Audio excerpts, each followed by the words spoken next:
এক বছর ধরে যুদ্ধের নামে গাজা উপত্যকায় গণহত্যা চালাচ্ছে ইসরায়েল। যুদ্ধের এক মাসের মাথায় একটি সাময়িক যুদ্ধবিরতি হলেও এখন পর্যন্ত আর কোনো চুক্তি হয়নি। তবে কয়েক মাস থেমে থাকার পর আবার যুদ্ধবিরতির আলোচনা শুরু হয়েছে। এমন পরিস্থিতিতে গাজায় একটি যুদ্ধবিরতি চুক্তি হতে পারে বলে আশাবাদ ব্যক্ত করেছেন মার্কিন প্রেসিডেন্ট জো বাইডেন।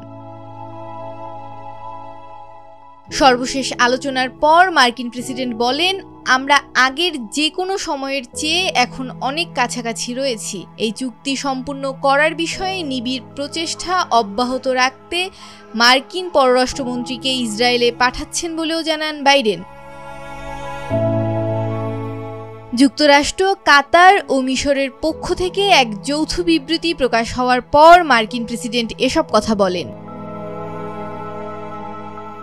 যৌথ বিবৃতিতে বলা হয়, প্রেসিডেন্ট বাইডেন গাজায় যুদ্ধবিরতি প্রতিষ্ঠা এবং জিম্মি মুক্তির লক্ষ্যে চুক্তির জন্য একটি প্রস্তাব দিয়েছে। ওই চুক্তি ইসরায়েল ও হামাসের মধ্যে মতপার্থক্য কমাবে বলে আশা তাদের।